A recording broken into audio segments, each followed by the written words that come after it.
There we go. And yep. Let it kick.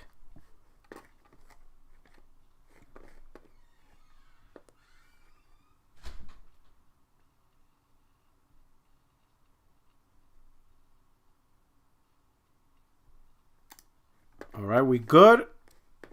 What's up to the chat? Let me make sure everything's all right. Hey, yo, what's up, chat? Are we crispy? Oh, man. Fuck. Yo, shout out to Carrie says, what it do, gentlemen, in the chat while we wait for P-Rock like bots wait for games. Oh, damn. Jesus, I've been keeping y'all waiting that long? Okay, let's see. All right. Is it going? You know, here we go. Yo. Shout out to the chat. Welcome my friends, my family, my fellow gamers. Oh, Jay Barry, like, let's go. He ready. Jay Barry ready. He like, let's go. Hey, man, I'm sorry I'm late. Listen, I'm sorry I'm late. I'm only human. I'm only human, man. You know what I'm saying? I'm only human, right? Yo, what's up, man? Hey, welcome my friends, my fellow gamers. Welcome back to another episode of 60 Frames No Lag podcast. Of course, I'm your host, your only friend in these YouTube streets, who's only human. I'm only human. You know, I'm also a game developer. You know, I watched 10 hours of game development. You know, so I'm pretty much a game developer. You know, I'm pretty much a game developer. You know. So we're going to talk about that, you know? And if anybody says I'm not a game developer, you're just being toxic. Like, why are you gatekeeping? What's it to you? You know, it doesn't hurt any of y'all. Be positive, you know what I'm saying? But anyway, we got Project Cloud. What's going on, brother? Just consider it, man. That's all. That's it, man. Just consider that I'm a game developer. Listen, I see it on YouTube. So don't gatekeep. Hey, I'm glad you stopped by, man. How's everything? How was your weekend? Good, man. Good. Glad to be here. You know, Tuesday comes up real quick, man. Oh, yeah. And I'm glad. I'm ready to get your opinion on all this because you're probably thinking, holy cow, this is like what the hell just happened? Yeah. It's interesting, man. That's all I could say. It did. And of course, making his triumphant return, his channel came out of jail, the best lisp on YouTube, the man, the myth, the PlayStation legend, Jay Barry. What's going on, brother? Yes, sir. P-Rock, what's good? Project Cloud, what's good, man? We are back in full effect. Listen, P-Rock, I want to let you know something, okay? What's up? I was listening to Kendrick Lamar's album earlier today. Ooh. And now I'm a rapper. Oh, you understand what I'm saying? Hey, you are. Listen, yes, you are. Listen. Yes, we're not going to gatekeep here. I am a rapper now, and I'm going to try my best to put out an album. Jay Breezy. Yes, sir. You know what I mean? Jay Breezy, you know what I'm saying? He out there with the hits. You know what I'm saying? Mumble rap extraordinaire. Yes, sir. Adding that list to it. That's it. Let's go.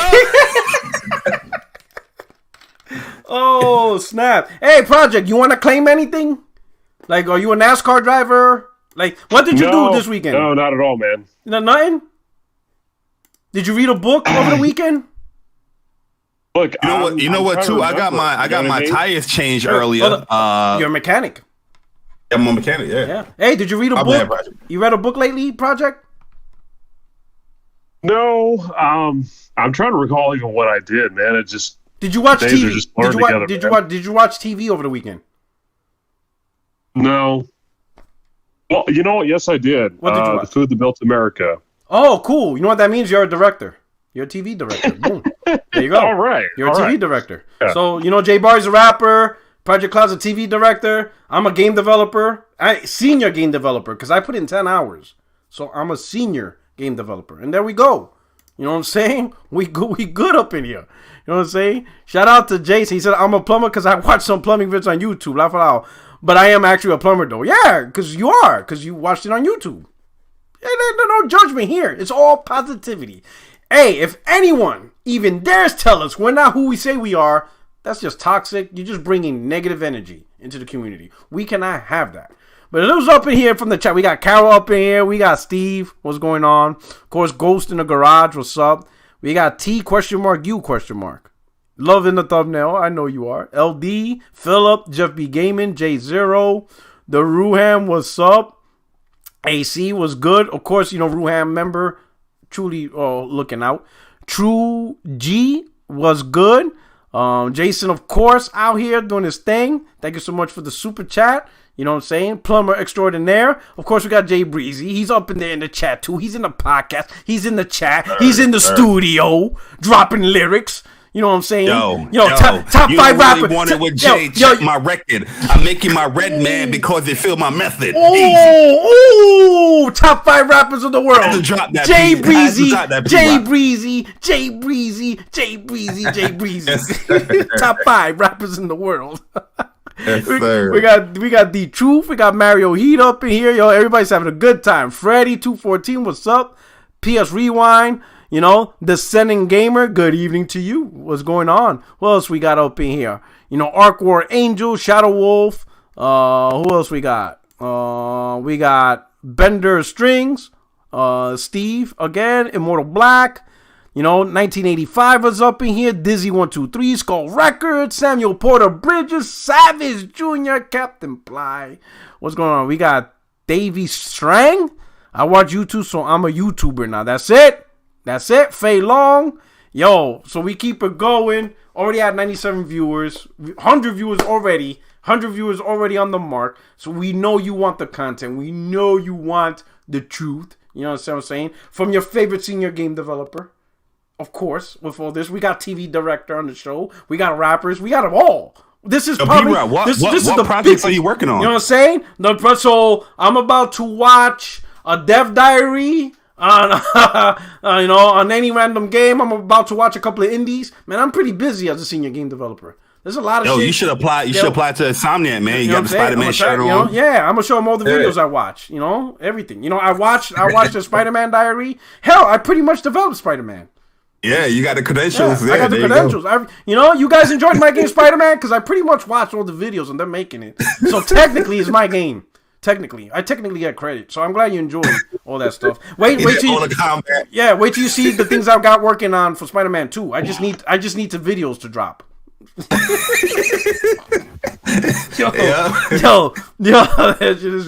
Everybody, shout out to the 4 Horsemen Apocalypse. He says that thumbnail is wild, bro. That thumbnail. Credit to the dude who did that thumbnail. Whoever did that guy. That is wild. That is amazing. Oh man, but anyway, but let's start out with something light. Shout out to the other half of the What's Up PlayStation podcast, my man Persona.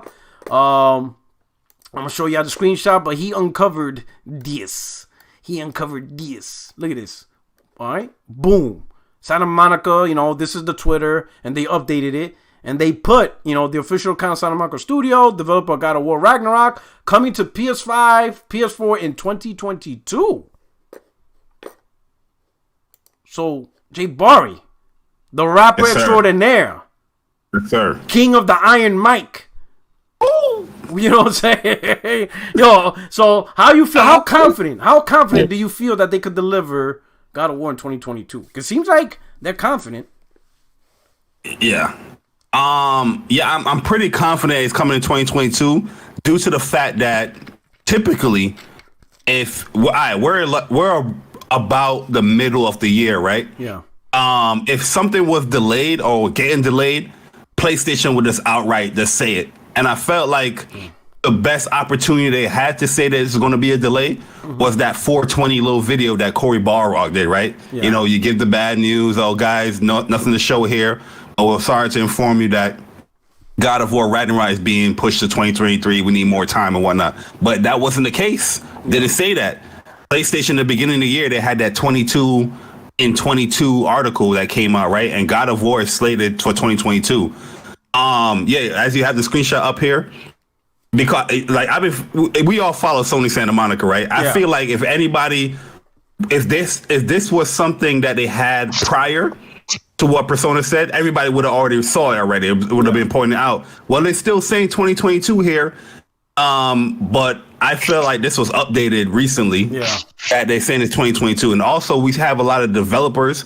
We have the combat director saying 2022. There was another director, somebody on Twitter was saying 2022 as well. and you have like the community leader and all that stuff saying 2022. So everybody's still saying 2022. And Cory Barra didn't really announce a delay. He just said that we need a little bit more time. We're perfectionists, and we'll show it when it's ready to go. But I feel like this is a game right here. They can announce, like, say, in June or whatnot, this game is coming out in September or October, and it will still do well because they did the same thing kind of for the first game. They announced the release date in January with that Game Informer thing, and it came out in April. You know what I mean? So, yeah, I'm still thinking 2022, man. I know everybody's saying that whole 11-11. P-Rock, they can't do that. Yeah, matter of fact, they can. If they do it, though. That would be petty. That is the peak of pettiness if they release God of War on 11-11-22. I would do it. Like, you couldn't have me, don't give me that decision. You know, if it was up to me, releasing God of War, I'm releasing 11-11-22. Even if everybody says, listen, if you give me the power, it's being released that day. I don't care about any other thing else. 11-11-22, and I'm going to tell you why. One is petty, but number two, if I announce 11-11-22, do you know how much internet traction that would generate? Beyond just the game getting a release date, that would get insane amount of internet traction. It's also a catchy release date, right? The 11-11. It would just everyone will know. Everybody will know my game. Even the people who don't follow God of War, if you don't follow it by now, you will know about it that day. Because it's just too intense, man. All right. Project Cloud. Yeah. So what do you think about this? Do you think Sony will be able to deliver God of War? They recently updated their Twitter handle. Do you think that it's on track, that they could actually deliver it? Absolutely. Okay. Absolutely, yeah. It was already announced originally for 2021, so I don't really see any need for it to be pushed to 2023 unless something really unusual were to happen, but I just don't foresee that. Like, they need something in the second half of the year, and 11-11-22 would be a great release date. That would really be a bit of a smack in the face for sure. But honestly, what's kind of an even bigger smack in the face is if you can release it, significantly earlier as well. Yeah. Like September, October. Yeah, realistically, I think that's probably the more logical because I think Sony likes to stay away from the November, December time window. I think they like to prevent competition, to prevent too many big games to be coming out the same month because they kind of like swallow each other. Because, there's some gamers that will buy both, like Call of Duty or whatever big game and God of War. But then there's guys who will choose one or the other. And I don't think Sony doesn't want to outsell Call of Duty. People think, right. Call of Duty's going to sell. Sony doesn't want that. Sony wants people to buy Call of Duty because that gets them 30% revenue. People think that there's a competition between first party and third party on the same platform. No. Sony wants you to buy third party, and they want you to buy the first party. They want you to buy both. It's not an either or decision for them. That's not how it is. So they're gonna try to put everything in the best position, so that way every game that's on the PlayStation platform is successful. So I think I might even think a September release because sometimes Call of Duty comes out in October, right, Jay Barry? That's been happening a couple of times. What, with Sony releases? No. With Call of Duty. Sometimes they release Call of Duty in October now. Oh, yeah. I remember. The last two have been in October. Yeah, I remember it used to be a strictly November thing, right? But now I think the last two was October, so I wouldn't be surprised if God of War comes out September.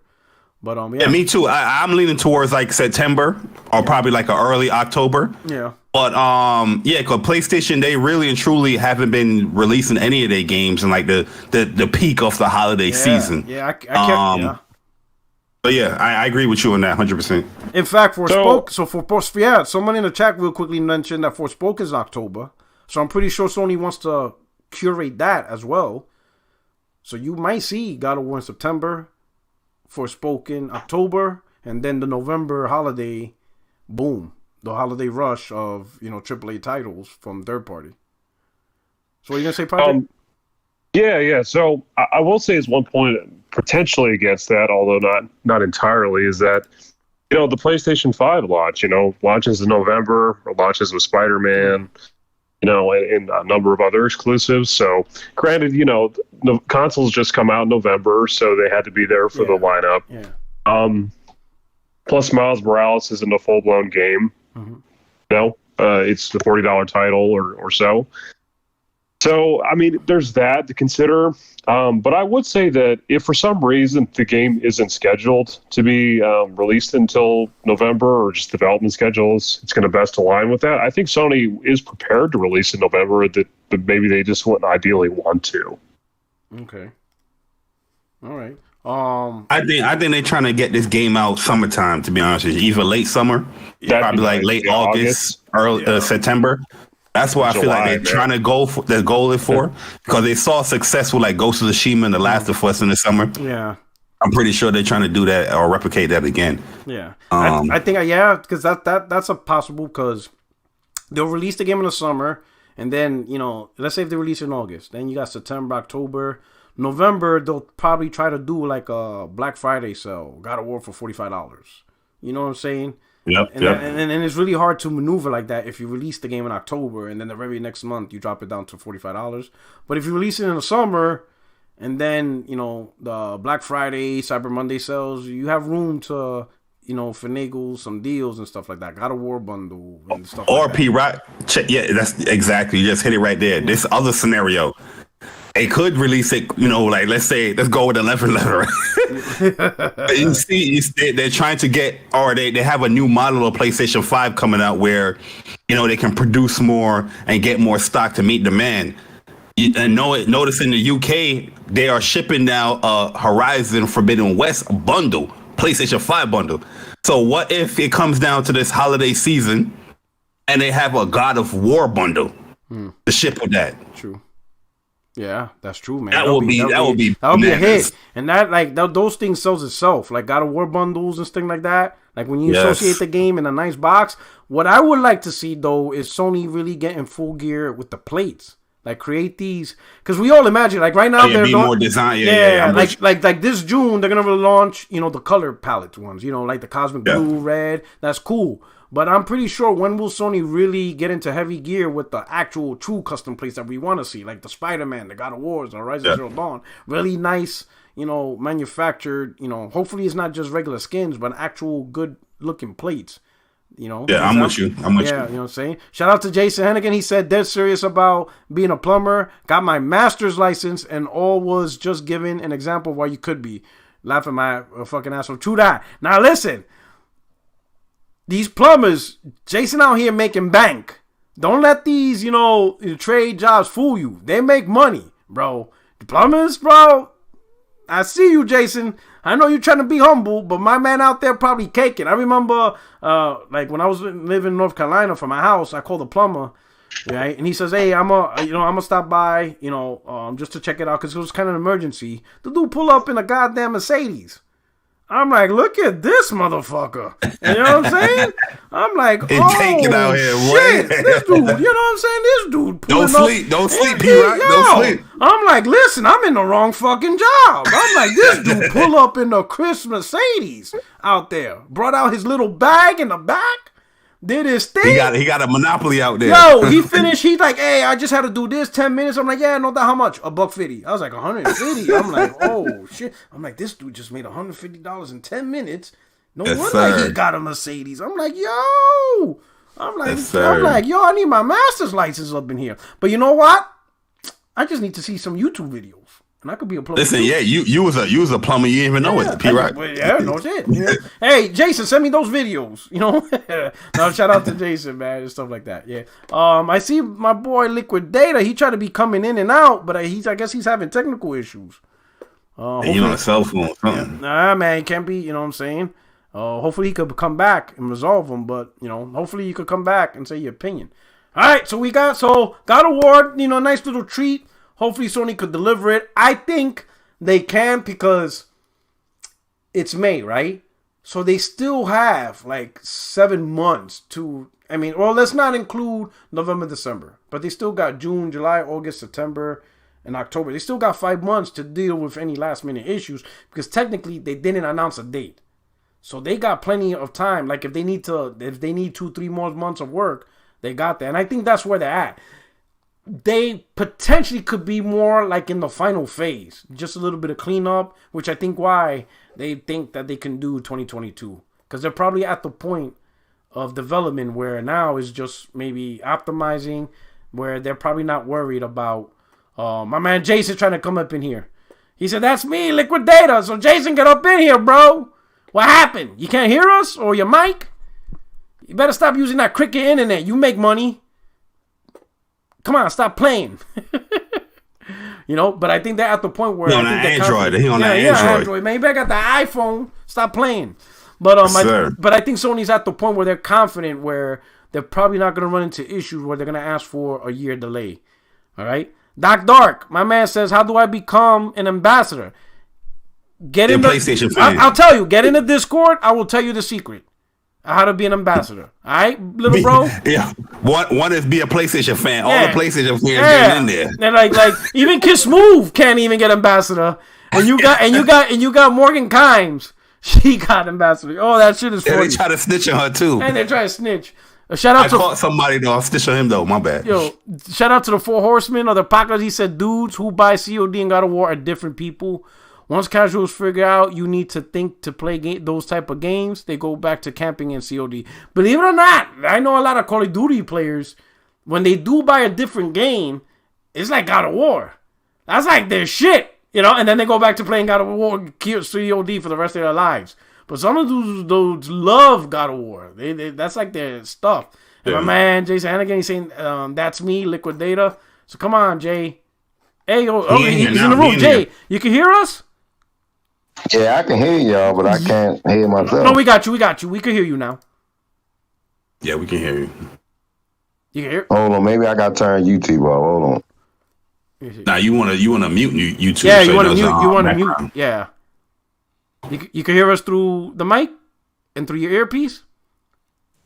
Yeah, I can only hear y'all through the damn phone. I can't even hear y'all through my earpiece though.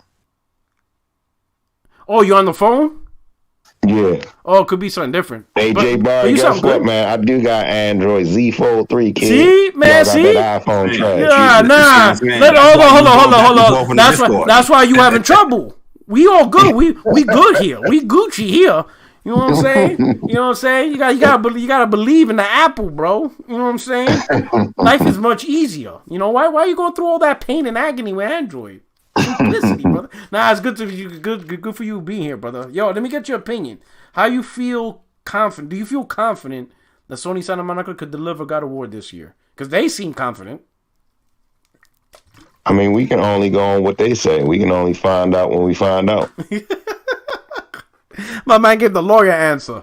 Yeah, one thing I noticed too about God of War. He's a plumber and a lawyer. He gave the legal answer. One thing I noticed about God of War as well is that, like, when you go to the PlayStation's website and you look up God of War, it's still saying 2022. When you go to like other games that don't have like a release date or haven't been announced, it says like to be announced or something like that. But God of War is saying 2022 on there. Okay. So Jason, man, listen. So you trying to be like, listen? Are you the type of dude that's like, listen? It comes out when it comes out. Don't hold me to anything. Yeah, exactly. You know what I mean? Hey, I can't control none of what these companies do. You know what I mean? They say it's gonna come out until it get delayed. Then we ain't gonna know until they tell us. That's true. They say it comes out until it gets delayed. That is true. I mean, that's like that's like a criminal, only a criminal till he do a crime. He was a good law-abiding citizen before, but when he do a crime, now he a criminal. That's it. Shout out Trey BK. What's up? Hey, Doc Dog, my baby brother. He says God of War 22 is coming. I mean, it's just DLC. Keep playing with me, little bro. What AAA you playing in 2022? More Forza? He's scared to come on here, my baby brother. Man, get your ass up in here. Defend your brand. You got Game Pass, right? What you playing on Game Pass? PlayStation games. That's one PlayStation game. You're playing Tunic and MLB The Show. Shout out to my baby bro. Doc up here. You know he doesn't want none. He's not even answering my call. I can't even talk to my nephew. Like, yo, he shunned me out. Nobody. I can't, he's not even inviting me for Christmas. Nothing, man. Look at this, all because of Xbox. You know what I'm saying? All right, so let's go on to the meaty topic.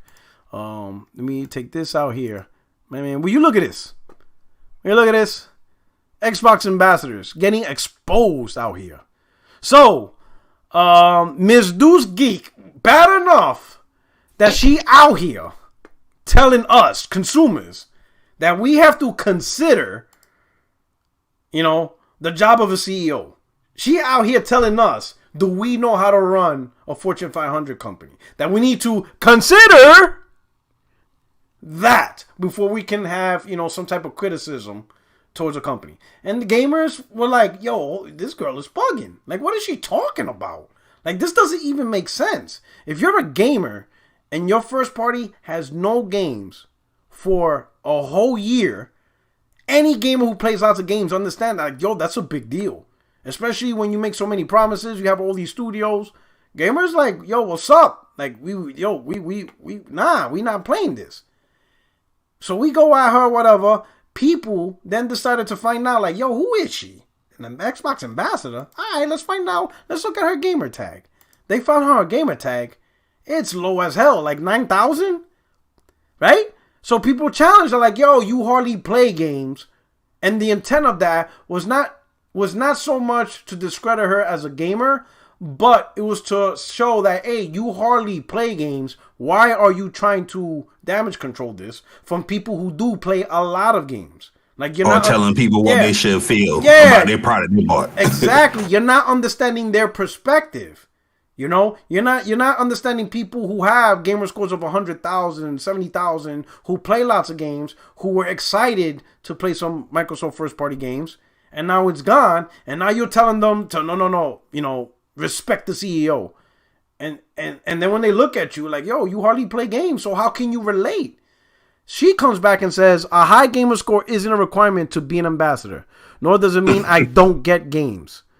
I don't play much, but I watch my partner who clocked hundreds of hours on his Xbox. Jeez. That's how I got involved in games. Continued.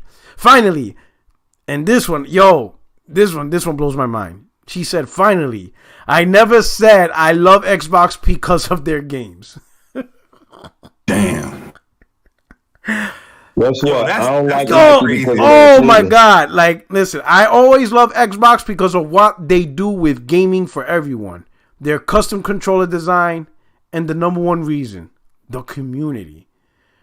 You talking about the where you can make the different colors like, of the Xbox? I guess. Controller? What was that thing called? Xbox Lab? Xbox Lab or something? Though after this, I might have to rethink the wide definition of community. Like, bro, like, no. In fact, if you get games, then you should know you should never tell a community that you don't love the platform because of their games. That games isn't the reason why. Like, what? That's like literally the so what. So let's start with Jason. Jason, what do you think about that? Of an ambassador of any brand coming in telling you, well, I don't like the brand because of the games. It's everything but the games that I like about it. Well, guess what? What's up? I don't like Nike because of their sneakers. I like them because of their shoestring. Yo, their headbands. You know what I mean? They make some banging headbands, sweatbands. It's crazy. It's crazy because it's like, if you don't play games, how can you call yourself a gamer? Like I said, like, if you don't do plumbing, how can you call yourself a plumber? Like, if I do electricity, if I work for an electrical company, I'm an electrician, right? Like, it's just crazy. These folks is crazy. That's why I messaged you last night. Like, yo, is it going to be a 60 frames? Yeah, because you're like, we got to talk about this. This is some insane. Yeah, this is some therapy session shit. Like, what are we talking about here? They need another couch. I'm telling you. Yo, Project. Yeah. So it's like, what do you say? You know what I mean? I mean, hey, at least it's pretty honest. I'm not into Xbox because of their games. I'm just into controllers. I mean, all right, cool. Like, thanks for admitting the truth. Xbox plays no games. They don't play games. Like, what? Even the ambassador, even controllers. That's like a running joke, and she actually said it. I just like those controllers, man. I open my YouTube app, my Netflix app, all these streaming apps. That's why you should get Xbox. You can do it with a cool colored controller. I mean, right?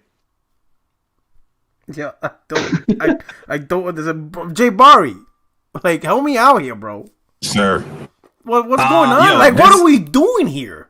P-Rock, I mean, are we surprised though? This is what we've been mentioning this honestly, stuff. I am. I'm like, honestly, am. Because she literally fits the comments, description. yes. Like, yeah, the after comments, like the first one here about they don't play games, they watch video games. I'm not surprised by that. The one I'm surprised by is the follow-up. Finally, I never said I love Xbox because of their game. That's the one I was just like, at least lie. Like, lie. Don't tell the truth. That's what I said in my tweet. I was like, yo, one thing I can say about this girl, I don't agree with anything she says. She's going to heaven, but at least she's honest, because a lot of these like journalists, quote unquote journalists, or verified check marks or influencers, they would just sweep it under the rug and keep lying and lying and lying until they finally get caught. Like how Thrash exposed her or whatnot, showing the gamer score, and she talking about Quake, and she barely played it. She got 30 minutes of Quake, and she alive said that she's put in hours of Quake. So hours is at least minimum 2, because it's a plural term. Yeah. But usually when a gamer tells you, "Oh, I put in hours," you may be talking about 5, 6, 7, maybe even 10. Like, you're trying to emphasize you put in some longevity into this. Mm-hmm. Her score says 30 minutes.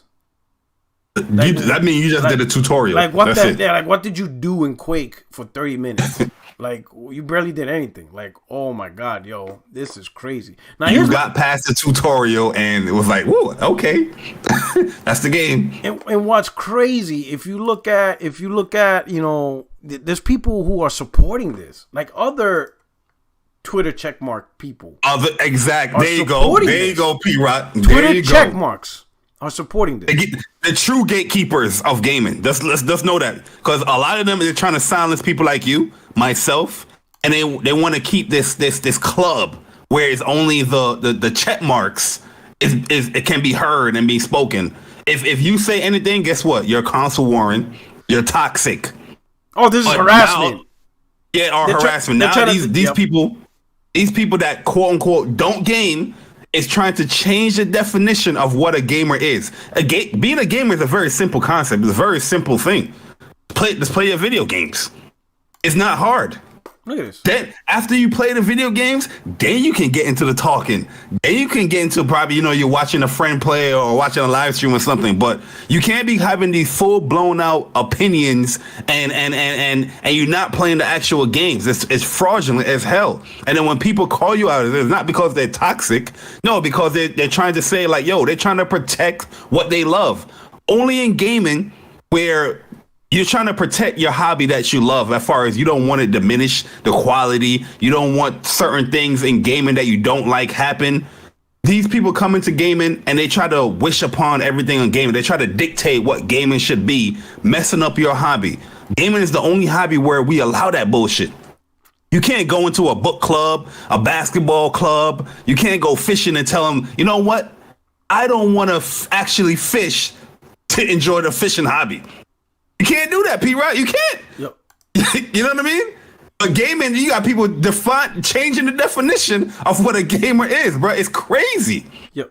Just so you can be included into the conversation, or included so you can get a controller or whatever they do in the fucking ambassador program or Xbox MVP. And it's only the Xbox crew that's doing this, bro. Yep. You don't see Nintendo people talking like this. You don't see PlayStation people talking like this. Not even the PC terrorists. They definitely don't even talk like that. No. Yeah, it's crazy. Hell, man. They expect you to tinker and get the best frames, let alone play the game. Exactly. I'm gonna say this. I think because the way you described everything, it made me realize that these influencers or Twitter checkmarks, right? I think they just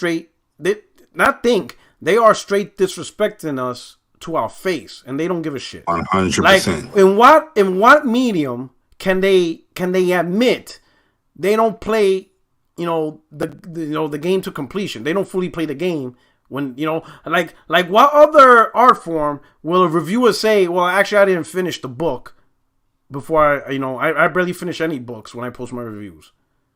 They wouldn't, no reviewer who reviews movies or books will ever say that. Do you know the backlash, a music reviewer would get if he or she admitted to the music industry and to the people who listen saying, oh yeah, I never finish any music album when I post my reviews. Exactly. Do you know the immense backlash Hollywood reviewers would get if they admitted or said that they don't actually watch the whole movie when they post a review? They will never do that shit, because one, that would be disrespectful to the art form, and they know they would get backlash from everybody. But in gaming, they literally did that, and most gamers don't give a fuck. Now, look at this tweet right here. In all caps, enough with the console wars and gatekeeping of the community. As if this is a console war topic. She's like, do you play games? You're a gamer, which I agree. Next thing, do you watch games? You're a gamer. No. The next point, do you discuss games? You're a gamer. No.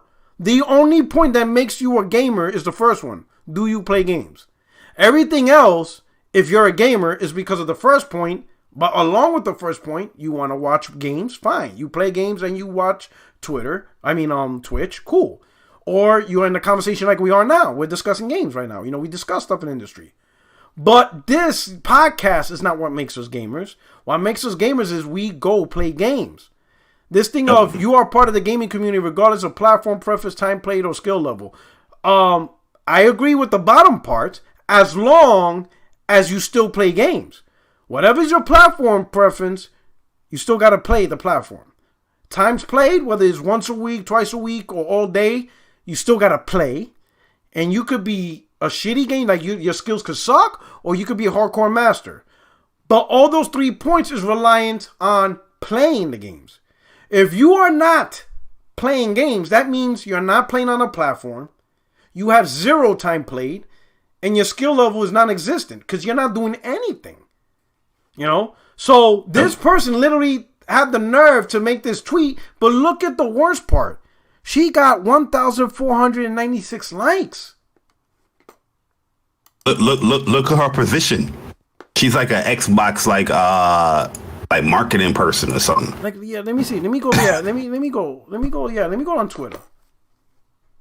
I forgot what it was. It was like Xbox marketing or like global something that she does. Let's see. What is it?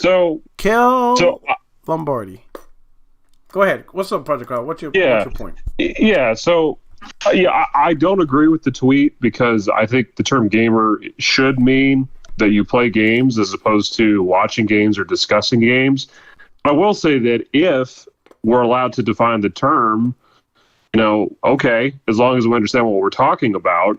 But at the same time, it's like, well, the word gamer it's about because you have gamed. You know what I mean? Yeah. You've actually played something as a verb. Yeah. So, good point. It's an action. I agree that. Yes, you cleared it. Gamer is an action title.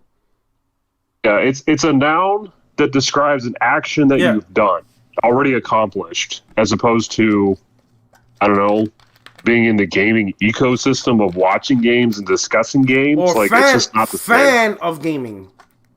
Yeah. But it's weird because, like, some people try to do it as sports. Oh, but, I watch baseball and I'm in the baseball community. Yeah, because baseball has a thing called a fan community.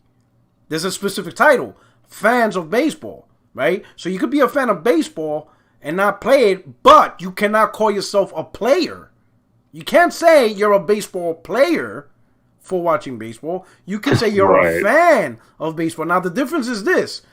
Because somebody try to argue me, so what's the difference? The difference is this. The reason why people can be a fan of baseball and that's accepted is because what are the odds of you being able to play baseball in the major leagues? Or actually ground up 18 people all the time to play? It's a very logistically challenging thing to do. But gaming is not logistically challenging. Like, nothing is stopping you from playing, especially our founder, Kelly Lombardi, global games marketing at Xbox. Sometime streamer, host, GT, okay? So nothing's stopping her from playing games. So if you like gaming and you want to be a gamer, then just play games. It doesn't make sense to say I'm a gamer, but you're not playing games. Like, why would you even care to be called a gamer? I have my theories on this whole gatekeeping, but go ahead. Any more points, Project? Oh, I mean, it's like you kind of already are hinting at. It's like any concept you want to talk about. Like, oh yeah, if you don't have a Twitter account, but you just like look up, public tweets, but you don't have actually an account to do it with, like, well, you're not a tweeter. Yeah, So, yeah. If you don't have a YouTube channel and you're not a YouTuber. You just watch videos without logging into an account, well, that just means you're a video watcher. Yeah, you watch YouTube, but you're not a YouTuber. A YouTube content generator, Skull Records, thank you for the super chat. She's a poser. She just wants to be a part of what's popular at the moment. It's like the people that say they like an artist, then you ask what's their favorite song, and it's always the hottest song out. I think people get it twisted due to the fact, like, we're not telling people you can't be a part of the gaming community. Exactly. You know what I mean? I think people's getting twisted with that. It's just because we're verifying or checking somebody if they're credible or not doesn't mean that we're not saying that they can't be a part of the community. We're just saying you got to play your goddamn games. You want to have an opinion about the games or just gaming. You can't just be like, yo, I'll watch. Understandably, like you can watch something and have an opinion on it, but are you going to be credible? You know what I mean? Like, do your opinions have any substance behind it? Because gaming is an interactive medium. You have to have that experience to really speak on it. Yeah. You know what I mean? Like, they have a real like experience with what they watched, but it just doesn't compare to obviously somebody who has actually played the game. Yeah, exactly. Yeah, because the science behind the gaming and the understanding is also navigating the challenges of the gameplay that you personally go through. It's not you can't just simply watch a game and then have a discussion on the game itself because you just watched it. You can't describe to me the challenges of the gameplay, how long it took you to get the mechanics, tips, tricks, how you navigate the stuff. Everybody's experience is different. Yeah, it just doesn't work that way, right? And the thing is, what's funny is the term Kelly used, gatekeeping the gaming community. You can't gatekeep the gaming community because the only thing you need to do is just play games. Just play a game. That's it. Like, no one can stop you. You're only stopping yourself. You want to be part of the gaming community, that's on you. Like, people, like I don't think Miss Lombardi understands. No one's gatekeeping the gaming community. The only person that can gatekeep you from the gaming community is yourself. Exactly. The moment you play games, even if it's just one game, let's say if the only game you play is Fortnite, you're in the gaming community. You play Fortnite. Mm-hmm. That's it ain't rocket science. It's not hard. Like, we cannot stop you from calling yourself a gamer unless you yourself, for whatever reason, don't play games. Then you're not a gamer because you don't actually do it. It's not hard. Just like I'm not a goddamn game developer. I don't develop games. Me watching on YouTube, no matter how much I could respect the actual job, no matter how many books I read or whatever, I am not a game developer. I have to actively try to do it. I have to go to school, get the knowledge, and then actively, whether it's my own little indie game or part of a company, but I have to try and do it. I cannot just say it just to say it. It doesn't work that way. Like, what? This is why this whole positive community thing, I think it's a propaganda at this point. To me, it's marketing propaganda, right? Because what they're trying to do is you try to bring out some logic. Like, yo, you're not a gamer. You don't play games. Fucking toxic. You're gatekeeping. And they use all these little key terms. And they try to convince people, man, this guy's a terrible person. Why is he not positive? And then people, they don't want to look like the bad guy. They're like, oh, I don't want to look like an evil, I don't want to look like an asshole. I want people to know I'm positive. Yeah, you're right. Everybody could just be gamers because, it feels good. And I don't want people to be mad at me. I don't want people to say I'm disrupting the community or bringing negativity. So yeah, let's all be gamers, even though you don't play games. Like, no, what? What is this? No, you're not going to try to enslave me with this bullshit propaganda. If you don't play games, you're not a gamer. That's it. Put more energy. Instead of arguing on Twitter, how about you just shut up and go play a game? And that's it. Like, actually enjoy the hobby you're claiming. This is my theory, and I want your guys' opinion on this, right? Because I noticed it's the Twitter check marks, they came in legions, right? I have a feeling, some of these gamers, right, that don't really play games, but they advocate, because she even came out and says that she spends her own money, doing events and all this stuff, right? So she's doing everything but gaming within the gaming community, right? I have a feeling, and this is just me, that some of these Twitter checkmark people are using gaming as a platform to pad their resume or as a method to get in an industry that might lead to something bigger. Especially now, like gaming is the biggest form of entertainment in the world. It generates more revenue than movies, music, and American sports combined. And as you see a lot more TV shows are coming from gaming. You see a lot of Hollywood actors jumping on gaming projects, big time, Keanu Reeves, all these guys. So there's a lot of people you can meet if you're in the industry. I'm talking about the workforce industry of gaming, right? But you need to pad your resume, So for her, she ain't gaming. She barely games. But on her resume, a community event coordinator, diversity coordinator, help X amount of people with Xbox issues. That's a nice little resume to work in a bigger industry, right? And as soon as she gets the job she really wants and makes the money she really does, deuces Xbox community, nice to meet you. And she'll come out with a little Twitter saying, hey guys, and a great opportunity came, so I have to tell you guys I'm no longer will be an Xbox ambassador, but my God, I have so much fun memories. I love this community. You guys have been great. Thank you so much for the support and, building my channel and building my Twitter account and the follows and helping me get verified. You guys are great. And she's out. Thank you, suckers. Deuces. Wham bam. Thank you, ma'am. Because gaming is lucrative, so they're gonna come in. She don't give a shit about gaming. Nope. Like, she don't give a shit. It's a resume. And all these other Twitter check marks, they're using all this other stuff to pad their resumes. And if anybody challenges them, they're just gonna pull the propaganda bullshit of positivity, community. We gotta stick together. No, you're just getting these guys suckered. And I'm gonna tell you why. Some people might think of this as a console war point, but there are some Xbox gamers that are really emotionally hurt that Xbox has been a joke of a platform for the last couple of years. I don't know why, and I would like to get your guys' opinion, but in my opinion, because I've seen some of these reactions, and I've seen some, listen, I heard live on a podcast, I'm not going to say his name, but some of you know who exactly I'm talking about. He was a prominent Xbox community member. He said live on his YouTube channel in a live stream last gen that he felt that being an Xbox gamer was like being like a black man during the Jim Crow era. He literally made that comparison. Oh, I think I know you're talking about. You know what I'm talking about? Yeah. He had an Xbox podcast. And I'm like, I know this guy did not compare being an Xbox gamer during the Xbox One era with black men during Jim Crow in the United States.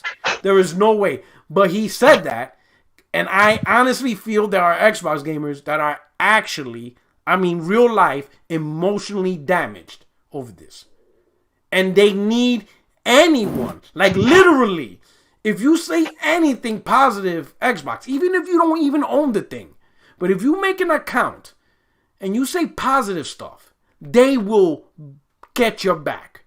You don't even have to play the damn thing. They just need people to make them feel good. Even if you don't play the damn thing. But as long as you say good stuff, they just need to hear good stuff about Xbox. And the sad part is, I honestly believe these ambassadors, these Twitter check marks, they know it. They know they can feed off the desperation of some of these Xbox gamers. And they just need to say the right keys. They just need to say things like, man, Game Pass is great value. Man, this community is so positive. Let's stick together. You say certain keywords and you got them. And they will be on you because there's not much positivity to say on Xbox other than what random strangers on the internet with a Twitter checkmark get to say. What do you think about this, J Barry? About my little theory? No, P-Rock, I'm with you 100%. You notice how a lot of those same people are just this overly positive, like they have this overly positive like presence about them, right? Everything is okay, everything is beautiful. And the thing is, we get a lot of these people coming in, like you said, because I feel like gaming is very lucrative, where you can set up a platform and have specific growth within gaming, where you might not look at the girl, the Deuces girl. She don't really play games like that, but yet she has a place where she can speak her mind in gaming, and it gain some type of popularity or views or whatnot. This girl is winning Xbox MVP awards, and she don't like Xbox games. But the fact that the matter, she has this charismatic opinion, or she probably cute, or she probably look good, or her voice is probably really nice that, it's very soothing to a lot of people. Those things right there, I guess, people look for rather than actual credentials that you playing the games. But nah, I agree with you 100%. A lot of people come in here because they know that gaming is very, very lucrative. They can get a lot of money from just doing the bare minimum. But not only are they getting a lot of money, they're getting a lot of free stuff as well. You know what I mean? And that's my biggest issue, is that there's a lot of people that get free stuff like to these services and controllers, but yet they trying to dictate how the actual consumer should speak or what they should do. Meanwhile, you're not experiencing what the actual consumer is doing, because you're getting this service free, or you're getting this controller free, or you're getting this game free. You know what I mean? Like, it's a huge disconnect between these people due to the fact that they're not playing games.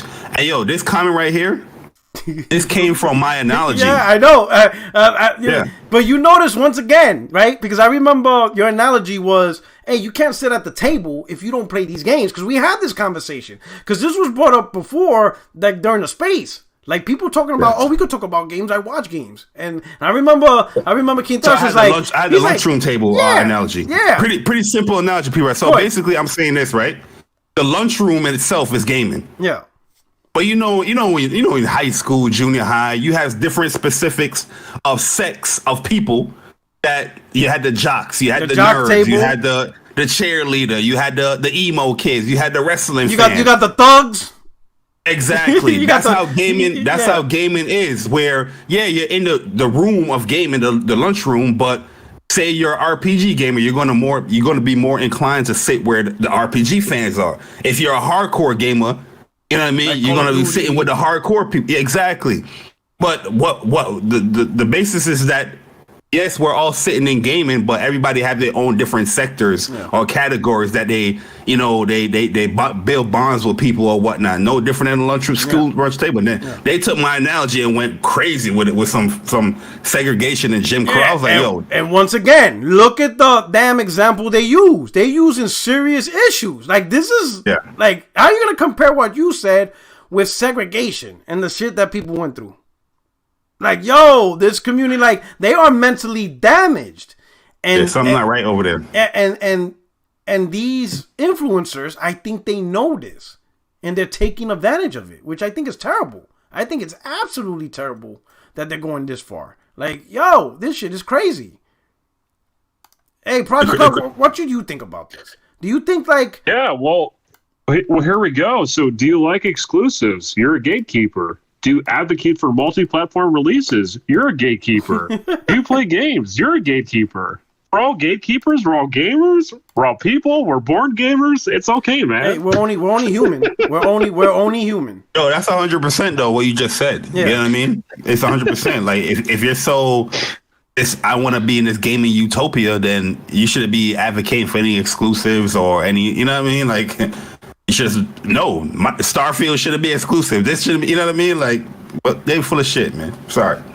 Like, so, and these Twitter checkmark people, they took the conversation and tried to turn it into, now all of a sudden she's being harassed. And now they try to make that the main conversation. I am glad that even some of the Xbox guys said, nah, we're not doing that. Because I will be honest, I seen Xbox guys, they had enough.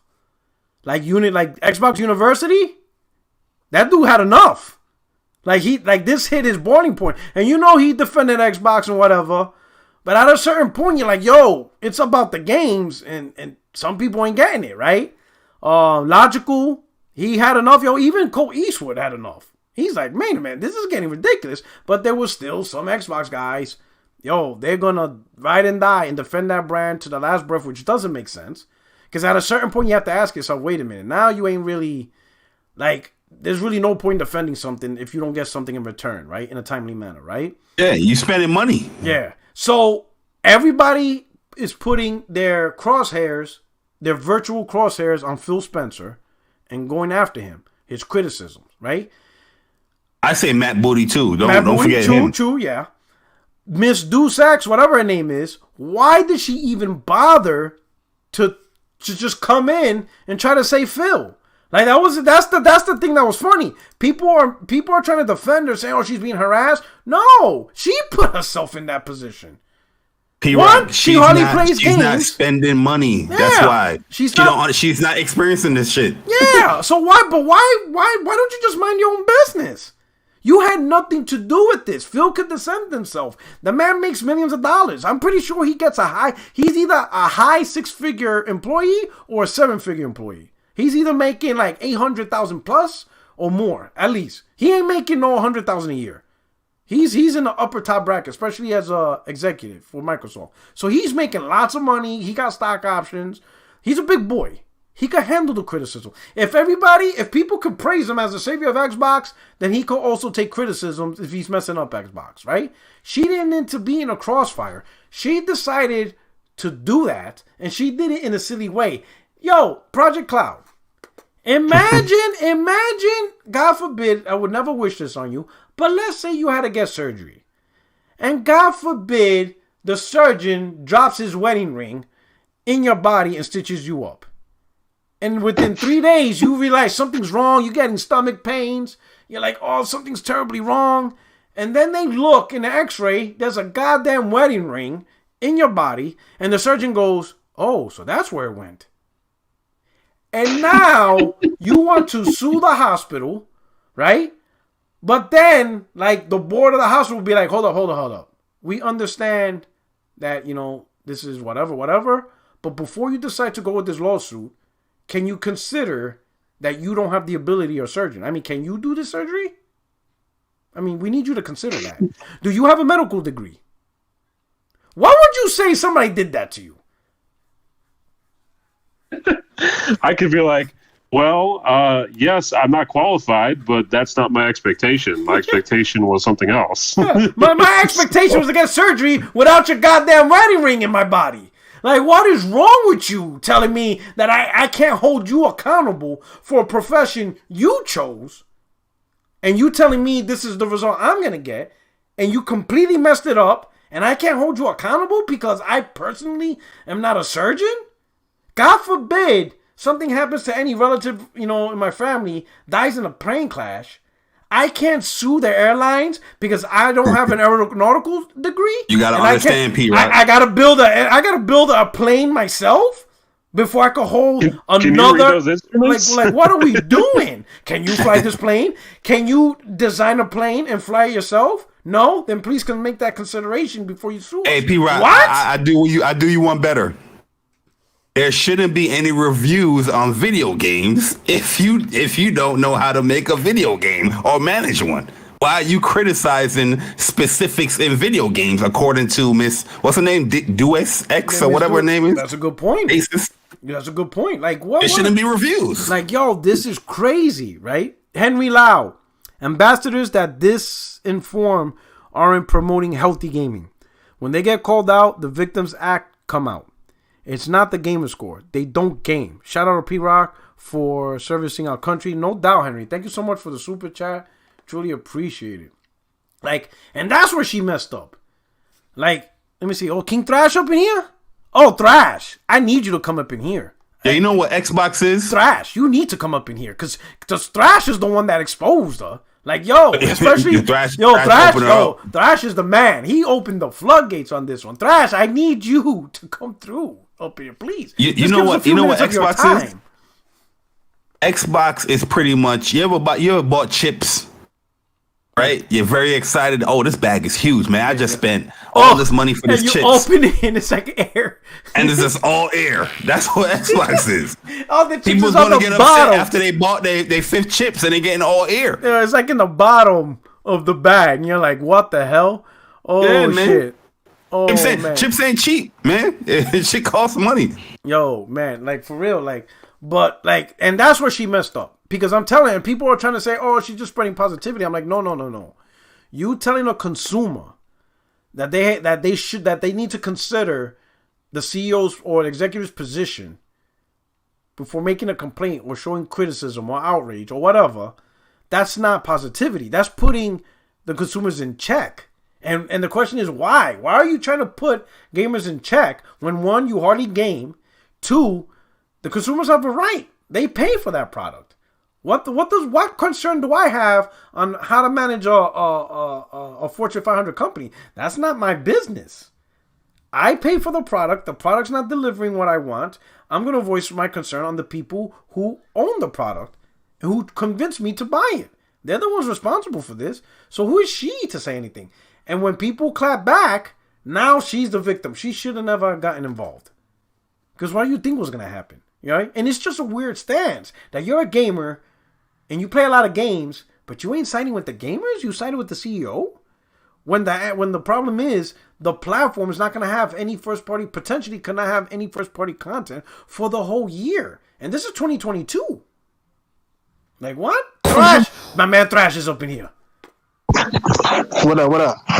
Unleash hell right now. Like, yo, how did you find that? Like, god damn, that was some Sherlock Holmes shit you pulled.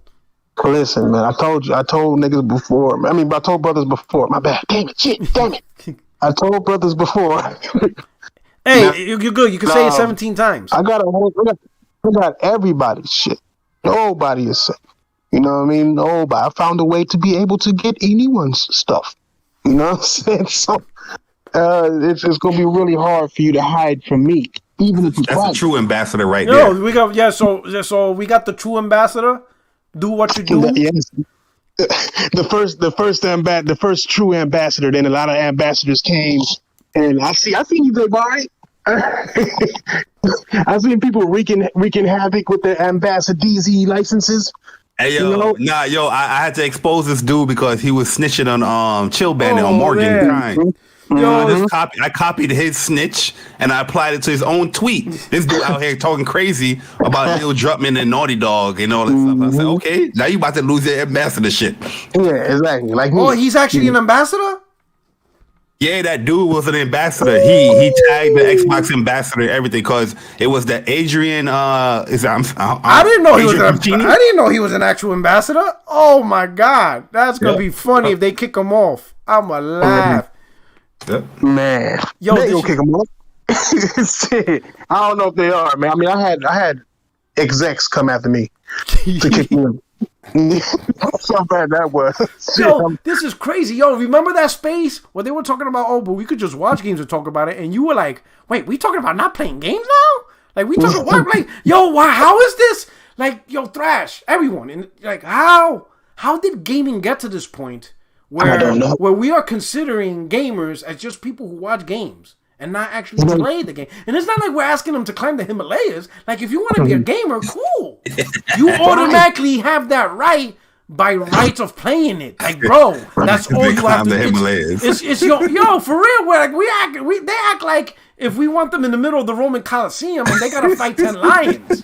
Like, bro, like, what are we doing here? Yeah. You know what it is? You know what it really is? Like 100%. I think I got to make another video. You know what I'm saying? Because what it really is they're implementing themselves. They're implementing their salesmen selves into the customer realm and gaining trust that way. Like, I'm one of you. So what I say, it's basically influencer, but it's even worse because they're getting their own staff. Yeah. And they're getting the people who are like them, who are connected to them deeply. She's been with Microsoft forever, bro. She's been with Mixer, where she had a deal with Microsoft with Mixer and Twitch, and then she went. That's the only reason why she even went to fucking YouTube is because Mixer died. But she was with them. I mean, she was a lawyer. She got her doctorate, bro. She is smart. Like she is, but she decided to do this, and she got to deal with Microsoft. And she works for them. That's why her face is plastered all over ambassadors, everything. She got all these awards. That's her own company giving her awards, making it seem like she's a regular Joe. It's fucking genius. They are awarding their own employees, pretending that they're just an average Joe customer that just made it on top because he's talking good about Xbox and enjoying Xbox, all bubbly, you know? Yo, it's crazy. I'm gonna go to a trophy store, create my own PlayStation YouTube award. I'm saying, yeah, I'm gonna create a fake YouTube 100,000 subscriber thing, and people will be like, Puerto Rock, you only got 7,000 subscribers. I do, but I seen a YouTuber have 100K, therefore I have 100K. Because I seen it. Hey, I promise you, I am now half Puerto Rican. Let's go. Because I see your screen. So that's it. This shit is weird. We're doing things. Oh my god, this shit is crazy. But I was like, how did he get this info? And it was just like you would. And you know what's crazy? Even when you shown the info, dude, still damage control. Like, she literally lied to you. Like, she lied to you. Granted, you could be mad at, in fact, being mad at King Thrash doesn't even make sense. Doesn't. The focus is, she's a fucking liar, bro. Like, she literally can just lie to us. Bro, and they don't care. I don't want to bring race in it too, but I think it's racial too, man. You think that King Thrash is like a black dude or whatnot. They shun him as far as the exposure. If it was somebody else, I'm pretty sure they would be like, "Oh, look at this, guys." I'm telling you, look. Like, do we need? Oh no, Alex up in here. Can he do this? You think he'll get more traction? Oh, he can wait with anything. Look at him. He's fucking Alex. He's I don't even want to say it on the channel. I'm not even going to go over here. But man, it's crazy, man. Like just the whole situation is just crazy. Not even crazy. I kind of knew. I didn't know it was going to get this big, but I knew that it's going to get a reaction. And a lot of it was part of the roundtable, not the roundtable. Well, part of the roundtable, you can say that too, but was with the Daydream. I've been working on Daydreams for days. So this whole ambassador thing, this whole shit was basically for that Daydreams video. You know what I mean? But I started digging deeper and doing all this stuff. But getting her information, we need more, somebody told me today, they was like, bro, you are the best journalist in gaming right now because you are the one digging and finding information and shocking people with information that's facts about gaming, and nobody else is doing that shit. I'm like, God damn, you know what? You're fucking right. Man, I'm about to take off my ambassador hat and put on my journal thrash or something. You know what I mean? Journalism, thrashism, or something. But it's PI thrash, private investigator. Private PI thrash, you know what I'm saying? Inspector Thrash. Somebody needs to really be talking about what's really going on in gaming. Like, all these journalists are ignoring all of this shit because they want to be that. They want to be heard. Yeah. They want to get money from corporations. They want to get gifts from corporations. They are losing the fight to YouTubers. You know what I'm saying? Like, people are watching YouTube more than they're, clicking on their articles. Yeah. And most of these YouTube dudes don't even read the articles. They'll screenshot the title and then make an entire video on that title. It's just, my bad. I'm talking too much. My bad. You good? You preaching. You know what it is, Thrash? You preaching. You ain't talking. You preaching. We need people like you as well, because it's the people like you is making these people accountable rather than their own circle, because we can clearly see that these game journalists don't hold each other accountable. Not at all. Twitter verified checks, they don't hold each other accountable. It takes somebody like you, somebody that's a part of the community that loves gaming, to hold these people accountable. And what they're trying to do now is they're trying to gatekeep you. And you're toxic. You don't belong here because you're facts checking and you're trying to verify if they are credible or not. Yeah, they're gatekeeping. You're right. They're gatekeeping me, telling me I'm gatekeeping her. I never told her not to be a gamer, bro. I was so polite. Did you see the tweet? I said does not deserve any backlash. I forgot what I said word for word, but I was like, she's representing the ambassadors gracefully and great, and she deserves no ridicule. All of that shit. I was like, what? She doesn't play games. You know, don't play games. You don't play games. You lying about gaming. You saying that you were on Forza and you spent 2 hours, even though you're acting like you're so excited. And then you went to Quake and you were saying how you were on there for hours and how you were a Quake 30 minutes.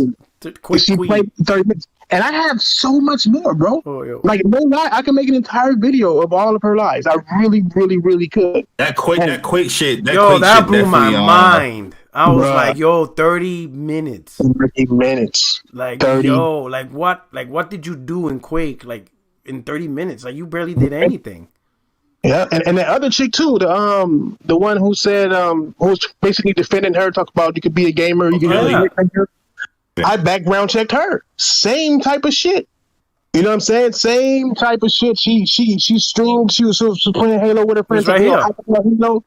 Didn't even download Halo on her own account. Oh my you know what I'm saying? God! Didn't even I got her gamer tag up right now. She definitely played Apex. Yeah. Oh, she's a big Apex fan. So she plays Apex. She played something else. She got like 30. No, she got an hour and a half in Forza, I believe, if my memory is correct. You her Peggle 2 as well. Yeah, so she's a gamer, but but she capping because she's protecting the brand and all the influencers over the actual industry. You know, over the actual Yeah, she's an Xbox marketer. That's her job. Yeah. So that's why she's protecting her other marketing employee in that an old girl. They work together. That's why she's about Xbox. It's about protecting Xbox. Shout out to True Virgil. Shout out to True Virgil. Super chat. He said, "I saw Spider-Man. I am now an Avenger." Facts. Facts. Go out there, fight crime, you are the strongest Avenger. Jay Thomas, he says, I watch porn, so I'm an adult film star. My man rocking. He's out there. He's out. Boom, chicka, bow, bow.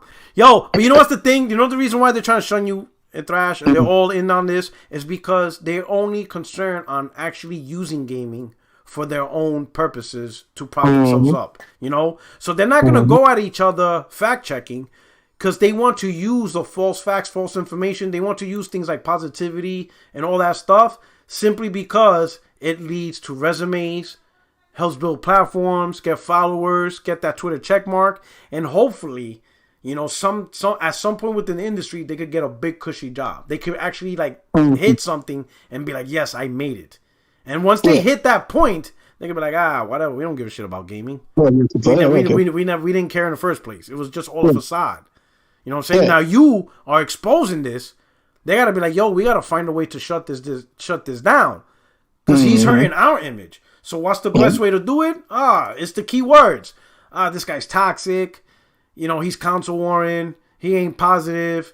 He's disrupting the community. No, he's not disrupting the community. If anything, you're protecting the community because the real community cares about games.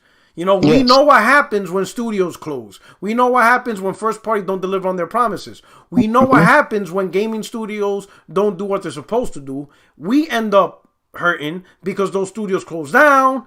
They don't make the games. We hurt.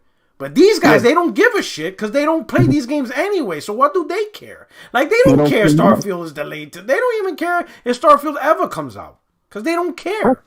They don't care. They only care about what they can say next that's great about Xbox. So anything bad news, they cannot and will not say. It's not in their mind process. And to the point, her making a mistake of going out and protecting Phil Spencer for absolutely no reason wasn't even her place. And it's not even a marketing job, but she saw that people had disdain towards Xbox, and so she felt the need to express it, which is fine, but you're not a gamer. So you can't relate to us. You can't relate to how we feel. You know, like, people wanted Starfield to come out. People wanted Redfall to come out because they haven't had shit. They've only had 2 games in the past 2 years. And it's going to be now 3 years with only 2 games from Microsoft.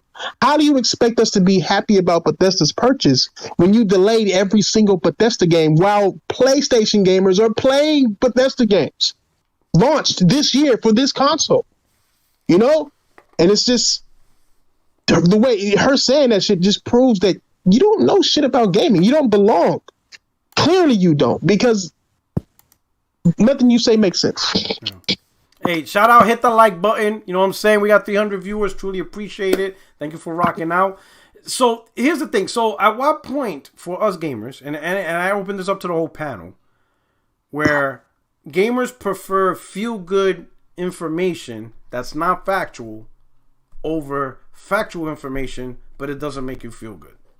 Like, at what point did we get to that? At what point did we, like, rather have information that's fake or not true, or hang out, you know, or like, you know, all this weird shit, all this fake imaginary stuff that's not real over the real shit. You know what I'm saying? Like, would you rather have a person who don't game on your favorite platform and lie to you, be like, man, this platform is great, it's awesome, you know, Game Pass has great value, but you come to find out they don't actually play the platform at all, versus somebody who plays lots of games. They've been playing games for decades, and they're telling you, yo, your platform's not that good, bro. Like, shit is looking spooky. Like, at what point do gamers rather listen to the positive message from people that don't even play games? Like, I'll start with Project Cloud. Like, how did this happen? Look, I'd say it's the Xbox One generation. You know, King Thrash put out a documentary about Xbox One, and I happen to agree that, on Matrick, I appreciate his honesty. Hey, if Xbox One isn't a product for you, we have a product for you. It's called the Xbox 360. So, man, I mean, look, that was crazy. You know what? I'm still pro Phil Spencer. I think he's still going to do a good job for Xbox in the future. But you know what? There's no doubt that under his reign, he just hasn't had the games come out compared to, his predecessors. Just almost 10 years now. 8 years in, and we're still having the same problem. And you know what's crazy? Yeah. The PlayStation Nation was telling Xbox gamers, myself, Thrash, Jay Barry, all the last gen, these are the issues with Microsoft.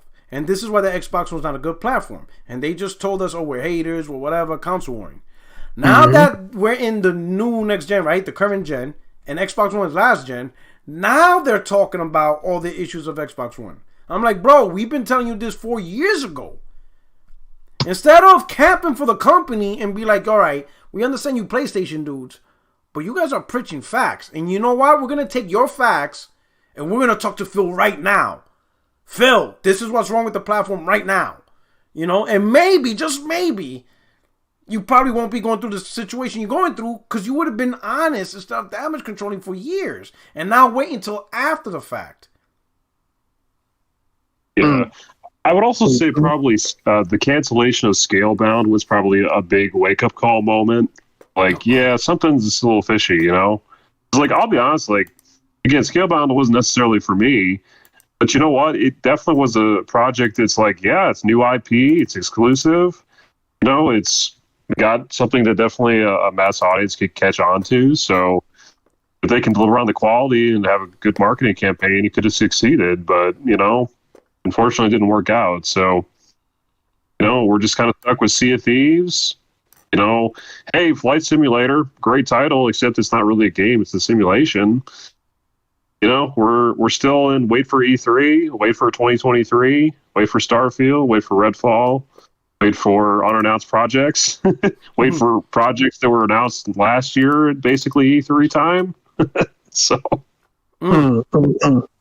that shit is crazy. So, Jay Barry, let me ask you: when did this become more people are concerned about the feel good message and they prefer that over a truthful message, simply based on feelings? Now, the classic quote: "The lie is more entertaining than the truth." Right? You know what I mean? Like I said, the experienced ones, the charismatic opinions outweigh those experienced opinions, right? There's somebody can have played, like, say, God of War. You can play God of War, you beat it, you platinum it and all that stuff, and you say, yeah, the game is good, I like it, whatever. But that person come in and be like, God of War is trash. This game is hot garbage. You know what I mean? And they're really enthusiastic and they're charismatic with their opinion. People's going to tend to listen to that. You know what I mean? Because it's just more entertaining. You know what I mean? It's crazy how that people just want to be more entertained and rather be like factually told something or taught something. You know what I mean? So yeah, that's why you're gonna see these things happen in gaming, because some people don't really give a fuck about the truth or the facts. They care more about just being entertained, man. Simple as that. So that was my thumbnail that I did on one of my older videos when Scalebound got canceled. That was one of my older thumbnails, and I still remember that video because I was so hyped for Scalebound, and I was like, "Yo!" I even remember making a video that that was gonna be my first unboxing because I was thinking that hopefully maybe they do like a little bundle deal or Scalebound special edition Xbox One console, and I was like, But when that news broke out, I was like, "Oh shit! Like, what the fuck do I do now?" And Barry was warning me, "Don't get the Xbox, bro. Like, don't do it." I did it anyway. I told P Rock, I was like, "You're not gonna like it, man. They have no games, man. You'll probably I'm gonna play keep it 3 or honest 4. with you. I say, yo, you gonna play a few games and then you're gonna drop that joint because there's not really nothing coming out on a consistent basis. P Rock, like, yo, listen, man. They can't be that bad, man. This is let me do the super chat. Shout out to the Setting Gamer, the Euro. So Setting Gamer's from Europe. Maybe she was a Trojan horse to shift the discussion. Now it's about changing the definition of gamer and how toxic the community is. It's no more about delays and no games. I gotta admit, this took the airwaves. This conversation completely moved, so you might be right. So that's why we're gonna have to bring it back to the delays. Lionel, my man, said it's scary how MS controls the media, not only in gaming but new MSNBC. Yo, this whole thing did shift the conversation mad quick. Now, what are you gonna say, Project?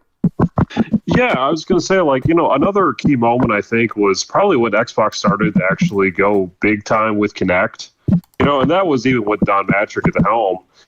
But that was probably the most transitional kind of period for them, because even the media at the time was calling them out like, "Hey, we actually want hardcore console games with a controller." Mm-hmm. And I'll be honest with you, like around that time, I was kind of like in my mind defensively, like just let Xbox do this. You're still going to get your console games that you want, and that was basically true.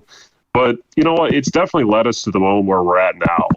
You can definitely see how everything is kind of built from that moment till the Xbox One generation, setting the tone for that. And look, hey, I think they turn around somewhat with Game Pass, but at the end of the day, it's Game Pass, but without the games that you really want.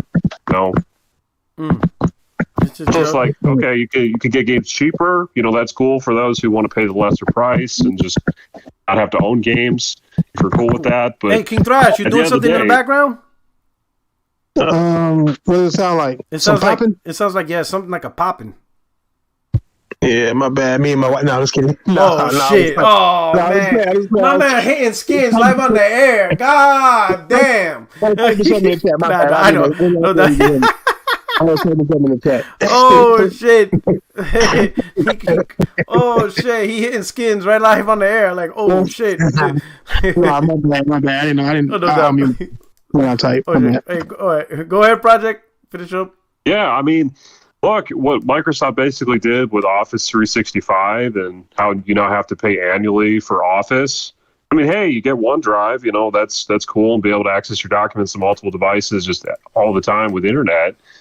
But, I think a lot of people don't like to have to pay for that at the same time. They just kind of like, a one-time purchase. And, the industries can kind of continue to move away from that. So each side has its pros and cons, but Microsoft has yet to deliver the products that Sony can give me.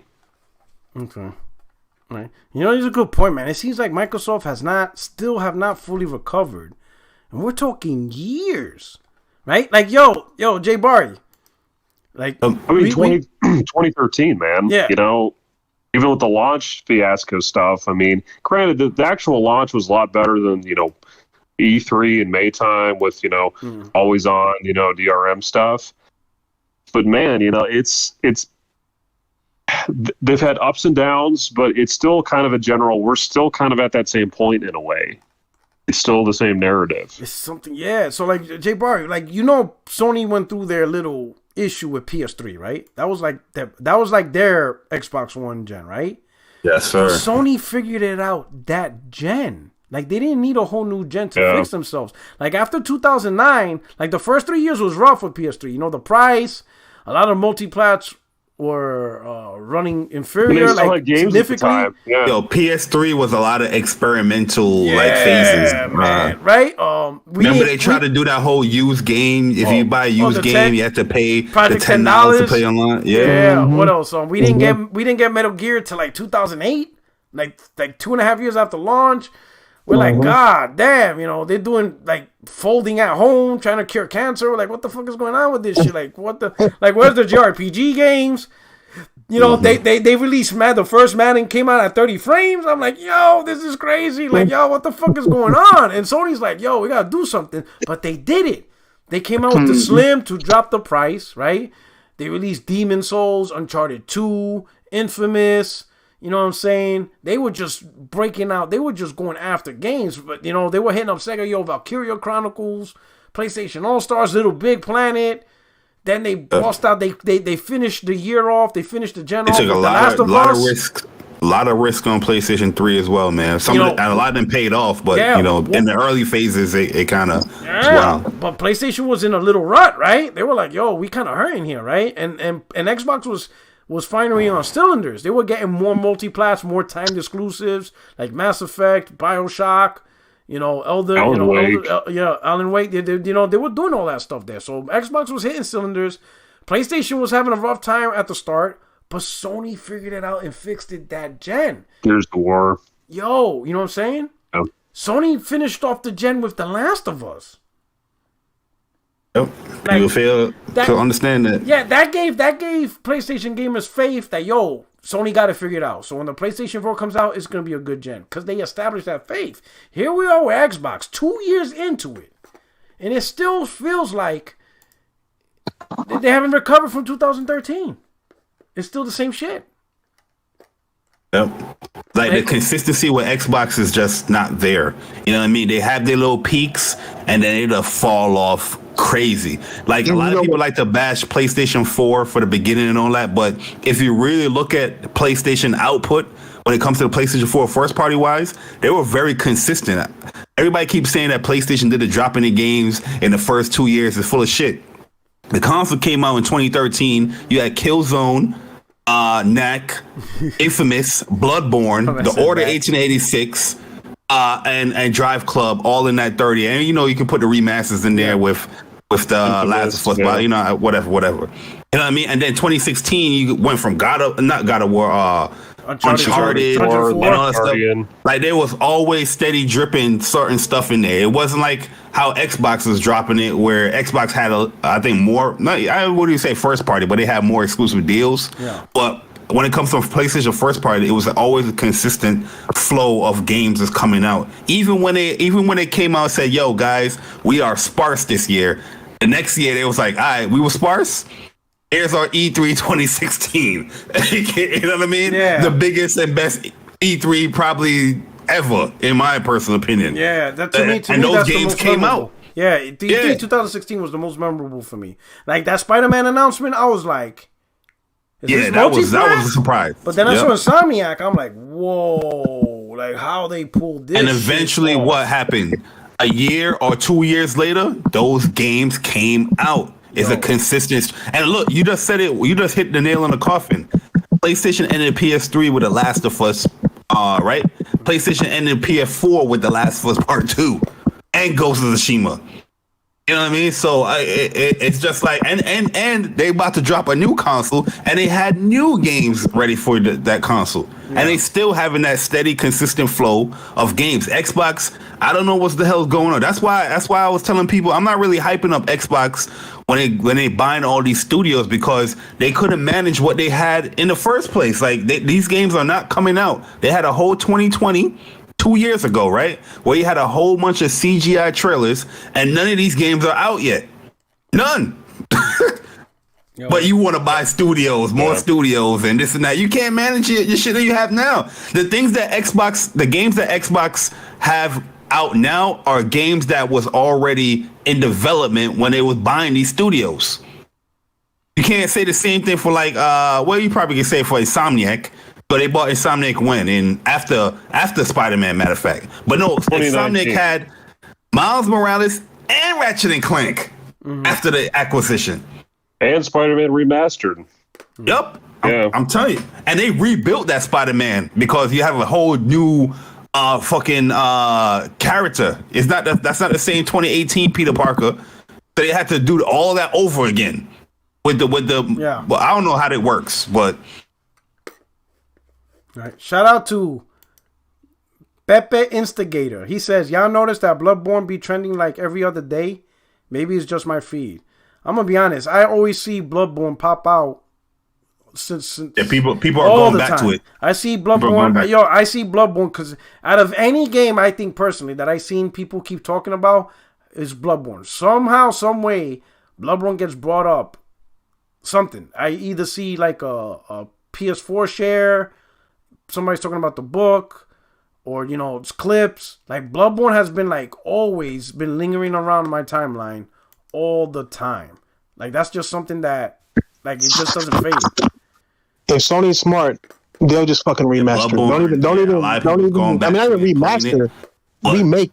Colin. I'm gonna be honest. Colin came on What's Up and he said that Blue Point or whoever is definitely working on a Bloodborne remake or remaster. In my opinion, I think it's a remaster because number one, it's gonna go to PC.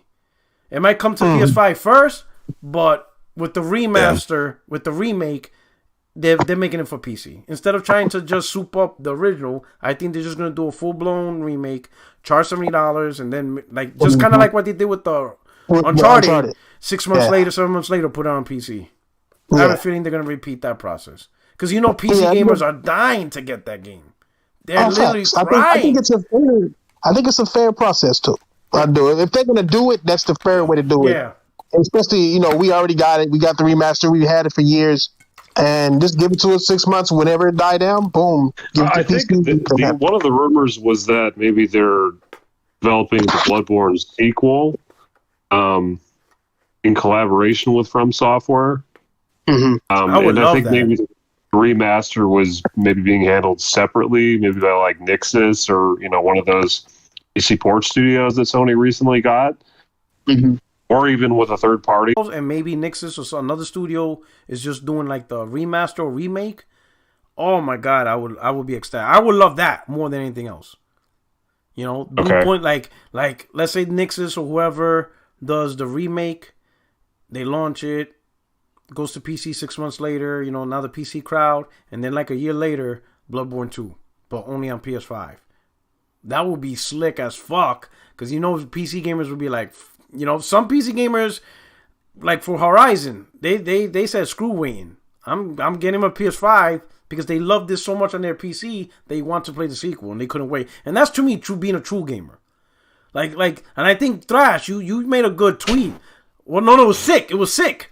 He said he did not let any platform stop him from playing a game he really wanted to play. It just didn't make sense. And that's true. Yeah. That's true gaming. Like, you could talk shit, whatever, all that stuff on the internet, social media. But at the end of the day, you thinking, yo, I want to play that game now. You're just going to go play it. That's it. You ain't going to make up excuses. Screw all the bullshit. Screw all the excuses. I want to play that game, and I want to play it now. Well, you got to get this platform. Then fine. Yeah. That's it. It is what it is. That's how it's going to be. I mean, even if you like a platform, you still should be talking shit about it. You know what I mean? Because not every platform is going to be perfect. Yeah. I mean, they got to sell me, just like the Xbox One had to sell me. I wasn't sold in the first 2 years.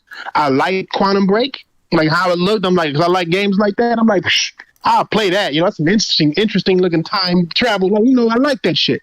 So when it came out, I was disappointed in the game, but it got me, it sold me an Xbox. You know what I mean? So games should be your driving factor for what consoles you buy, not the console itself. You know what I mean? Like, just if you like the console, do that stuff. But at the end of the day, you know what I'm saying? You got to go where the gaming is. A console is absolutely nothing but an extra room taken from your entertainment system, if anything, without games. You know what I'm saying? If you got the game, you find a game you like. I got every console because of it, even an Xbox Series X. You know what I'm saying? Well, I got a series. Why did I get a series? Oh, for Ori's remaster, because I love Ori. But and I ain't beat that shit yet. I don't know why I love it so much, but I just love it. But because of that, you know what I mean? He's right about it. I mean, a game will drive you to do whatever you need, whatever it takes to get to play it, if it's good enough. Yeah. So and I've been the same way. Like the first game I played and beat on Xbox One was Cuphead. Because I really wanted to play that game. I'm like, yo, because I love the style, I love the art, I love the gameplay, I love the fact that it was a challenging game. I'm like, yo, it brought back that old school feeling, but yet with modern gameplay mechanics. I was like, yo, I definitely want to play that. And it's an indie game. And what's crazy is I was like, at the time, only like 4% of Xbox gamers beat that. I'm like, yo, what the hell is going on here? Like, y'all hardly beating this? I mean, it's hard, but it's not that hard. Like, y'all motherfuckers claim to be gamers. Like, yo, get this game and beat it. They tapped out. They didn't even get past the first area. No, man. Hell, the guy couldn't even do the tutorial. Like, what the hell's going on here, man? But anyway, hey, I think that's pretty much it. Unless there's a topic I'm missing, I think we hit it on the nail. I think we covered it all. That's it. Yeah. Anything from you guys before we bounce? I'll say this, like, just because, we kind of been bashing on Xbox a little bit, hopefully in a fair manner enough. But I will say the Series X, I do love the quick resume feature. I think that's such a great, way to quickly get into your game. And even when you have your console completely off, it's a real quick boot right into, your dashboard. Even if it's on quote unquote off, even though it's really more like a rest mode. Yeah. Super quick. I would appreciate if Sony could somehow duplicate some of that for PlayStation. At least give me a quick resume. At some point, that'd be a great feature. But I will say for Xbox, it was a pretty great stroke of genius to have that quick resume when you have a Game Pass model that you're advocating your consumers to get, because it's that instant ability to quickly get into things like that's huge, and especially in today's world of technology and interfaces and consumer expectation. But here's a riddle to that problem. Xbox got no games, so what are you quick resuming? I'm playing. Real talk, all you have to do is, a lot of people don't use the cards for PS5. But I was about to say that, but I'm like, a lot of it's because the truth is the cards do the same thing. In fact, I mean, how do I get into it? Cartridges or something else? No. So on your PlayStation 5, if you highlight a game, you'll notice there's these cards. Like, not every game is supported, but like, it's almost like quick resume, right? Like, you click on the icon, it will automatically boot you into that area. And the thing is, it's not limited to 5. It's like any game that is supported by cards does it. Like, you click on the card and boom. Like let's say you open up your home screen, you highlight the game shows these cards, you click on the card, boom, you boot yourself right into the game. And the one thing the cards have advantage of, let's say for like games like RPGs, where there's different plot points and storyline, you can actually decide and be like, you know what? I don't want to play the last thing I did when I logged off. I want to start this storyline. Where you click this storyline, as long as it's active, and boom, you jump into that. That's why I did it for Horizon. I was using the cards. You could pick and choose what storyline you want to play at any point you want, and like the experiences carry over. So it's not like it's a very intuitive system.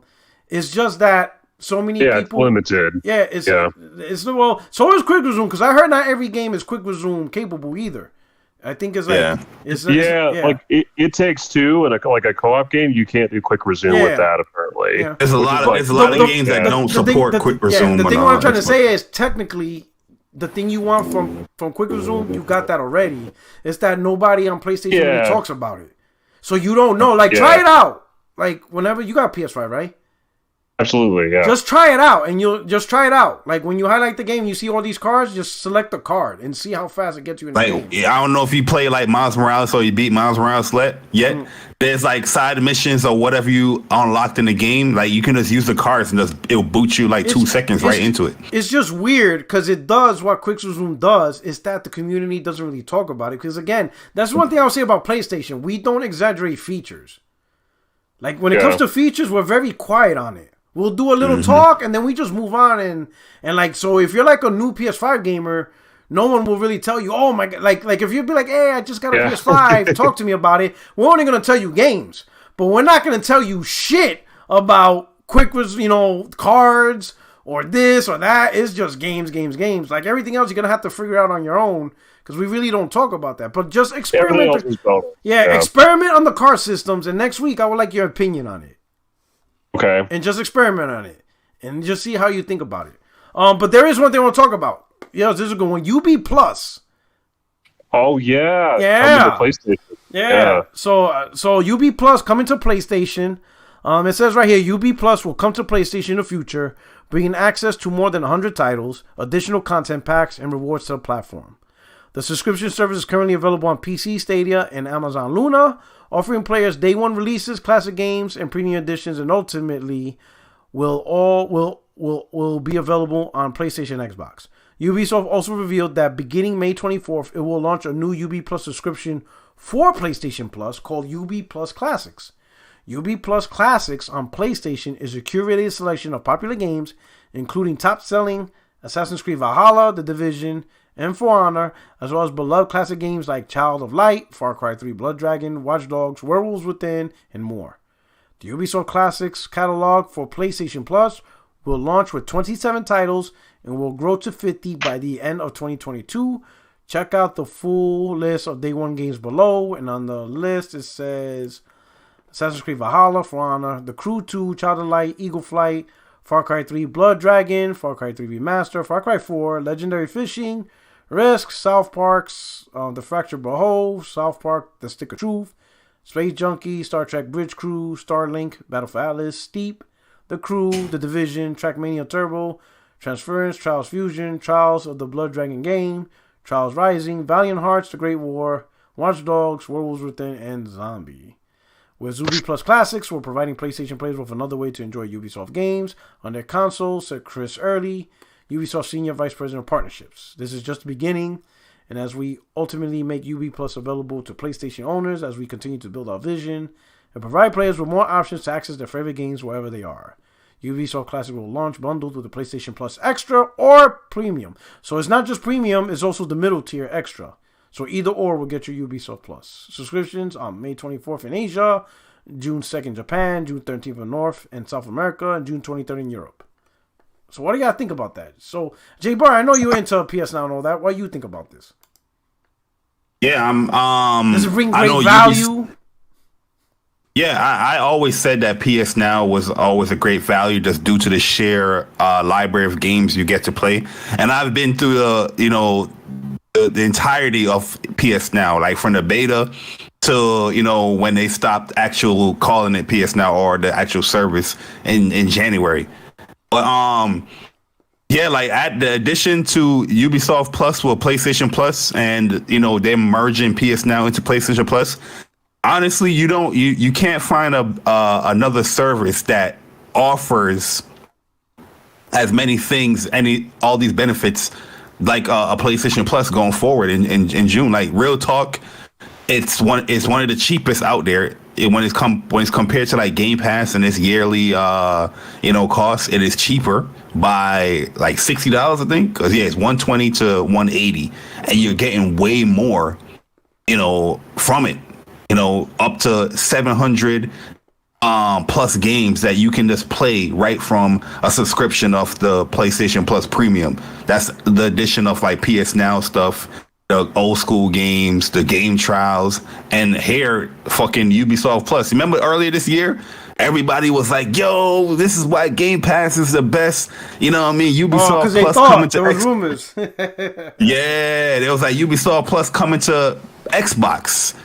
But now we get the announcement that Ubisoft Plus is coming to PlayStation, but it's also included within PlayStation Plus subscription. So that's a big deal for anybody that like that stuff or those games. And 27 games at launch, 50 games you said by the end of the year, right? So yeah, like when it comes to value and benefits for a gamer, yeah, I personally think PlayStation Plus and PlayStation Plus Premium is like the best deal you can get, best service you can get in gaming. Right. So, okay, Thrash, what do you think about this? Trash. Support your games. Buy your games. Well, I can hear your voice.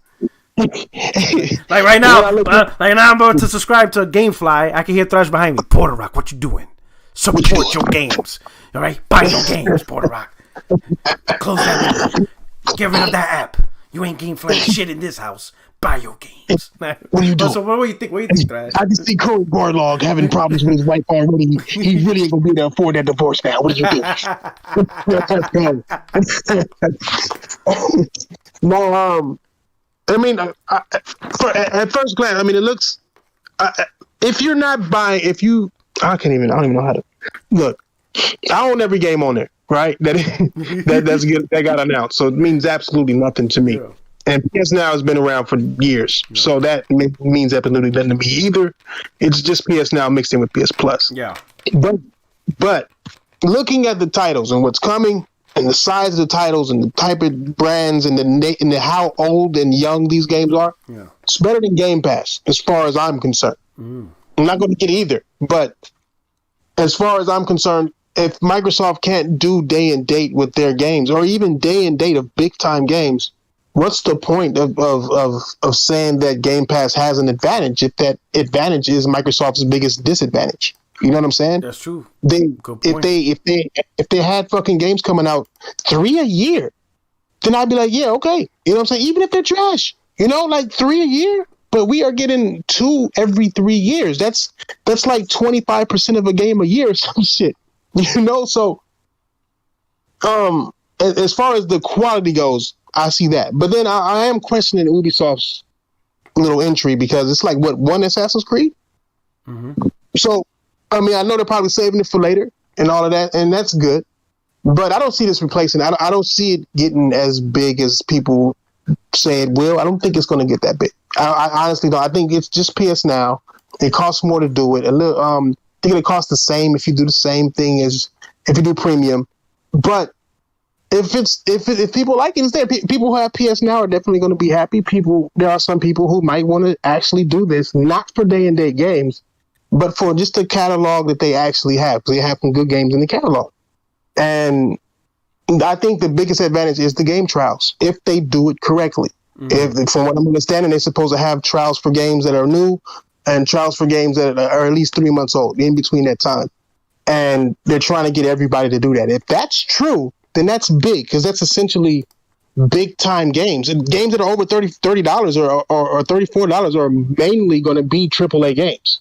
And if that's the case, then that is a gigantic advantage, because that's all Game Pass is. Game Pass is demoing games. Just period. That's what they do. You can look at a lot of these people, ambassadors included, that they'll play a game for a couple of hours and leave it alone. Mm-hmm. And that's what a demo is. So it's like, it helps the developer put out a demo or a trial for their game, and then people can literally buy it because there was a time limit on it. You can't just up and beat games, but if you like what you're playing, you're going to fucking buy it. And quick little note too, Thrash. They're saying that with the game trials, there's a counter on there, but the counter only goes when you're actually in the game. Also, any trophies you earn or your save state, it carries over to when you actually purchase the even better, bro. So you're actually getting trophies even better. It's just a higher advantage, because Microsoft day and date games is 2 every 3 years. PlayStation's day and date games are whenever something big comes out. You know what I'm saying? As far as trials. And then you can try it out and see if you want to play it. If you don't want, it essentially destroys these horrible reviews we've been getting. No longer would anybody need a review if you can just try out a game when it comes out and see if you want to buy it then. Make your own decision. It's, to me, that's the strongest point of it. Yeah, the strongest point, in my opinion, the strongest point is the classic games, right? So what they're doing here is that PlayStation is going to be offering classic games and it's going to re-enter the PlayStation Store. But if you already have bought those classic games prior to like PlayStation 2, PSP, or PSP Vita days, it's carry over, so you don't have to repurchase any of those classic games. If you have it in the service, you have it there. Also, they add in like some type of emulation to it where you have save states and you have like a rewind feature to some of these games as well. Hopefully, they will add trophies to it. I think that would be the big kicker. That would be the biggest thing. Yeah, I mean, that's my biggest excitement for it all. And I'm excited that you don't got to get the subscription to play these classic games that will be in the store for you to buy. You can buy them. If you don't want to buy them, you can get them in there. And if they have trophies, I'm buying every one of them, man. I don't care if I beat it twice. I don't care if I beat it 3 times. If it got trophies, oh yeah, the classic games. Yeah, if they update the classic games with trophies, I can see a lot of people just jumping on for that, because it's something. I'm with that. Yeah, replaying the game, but you get an incentive they're for the dice. They're improving the resolution and the frame rate to these classic games too. So yeah, that's why I feel like they're going to add the trophies. It's probably going to take them a while, but I have hopes that they will do it. Whatever that preservation team is doing, keep doing what you're doing. They're doing something big. It's gonna be. I think that's gonna be the biggest addition for them, man. As far as that service and how that is. PSP games. Oh, do Vita Net. You already got trophies. Do that next. I mean, I don't understand why it's not there. I think that's for the future, though. I think PS Vita is for the future. PS Vita. Yeah, you might as well add the Vita too. Yeah, you know what I mean, I see that Uncharted Golden Abyss, baby. I know some people would play that because they never got the opportunity to play it because they didn't buy a Vita. I know, right? That would be pretty big. I want another Uncharted game to play. Yeah. they could just remaster that one. To be honest with you, give it to Blue Point, baby. Yeah. Isn't Sony doing it? Isn't Ben the ones who made it? From what I understand, wasn't it Sony Ben who made it? If it's Ben, give it to them. They know what they're doing. Yeah, it was. Yeah, Ben could do it too. Why not? Yeah, they AAA now. Like they got the tools. Take out all that touch features where you climb. You remember that you had to use. But I enjoyed the little map. You know the little carbon maps and stuff. I enjoyed that. I thought that was creative when they did that. Oh, like to dust off the dirt and all that. on the little paper he had. Remember he had the little paper and he was like you scribbled across the screen and you were like help you with puzzles and all that shit like that. You can keep that and keep it on and use the touchpad for that. But everything else, that touch climbing and shit, nah. Oh, give me that DualSense controller features, baby. Oh yeah. Oh man, that'd be crazy. Oh man. Give me Persona 4 Golden. Oh man, come on, dog. Come on, man. All right, so I just want to get your points. Me, like I said, I'm more like on a Keen Thresh side. I'm just sticking with Essential because I really like me to this day. Like for me, if I want to play, I'll just buy it and play it. You know, I like the service adding something and telling me, hey, you know, we didn't try this shit. I'm like, if I want to try it, I'll just try it. Like, I have no issues with buying games. You know, for those who take advantage of the service, like I said, with the Game Pass, you know, as long as nothing interferes with Sony creating quality big blockbuster bangers, everything else is whatever. You know, and it just seems like Sony, I'm on your side too. I buy my shit, you know what I mean? But I'm just saying, as far as what it offers, it's a great value. And like I said, and it just seems like Sony's sticking it because the Ubisoft Plus is still talking about older games, so it's not like it's day and date. Because then, like, if Ubisoft would have done day and date, then I'm thinking, wait a minute, this might be signs of something. But it still seems like Sony is saying that, because even Sean Layden did mention it, that, you know, you can be profitable by having subscriptions with older games as compared to catalog content. So it seems like Sony's still sticking with that, whatever. But we'll see. You know, as long as Sony still creates the goaties, as the J-Dub says and stuff, that's all that matters for me. You know, from a first party perspective, deliver the goaties, deliver those big AAA stuff. Project, before I leave, what's your opinion on Ubisoft Plus? Are you excited about this? Are you thinking of upping your subscription to like extra or premium? What's up? Yeah, I'm probably gonna get the premium. We'll so you see, want the though. classics too? You want all the classics? Yeah, I would like to get it. Yeah. Okay. I'm glad, the Ubisoft Plus is coming. I'll be honest, though, when I look at the game list that's here, these games personally don't really interest me. Yeah. Maybe the most that would be Far Cry 3, maybe, but honestly, I have not played that game. I probably will not end up playing that game. I just want to see, you know what I'm excited for? I'm excited for that new Avatar Frontiers of Pandora game from Ubisoft. That's what I want to see.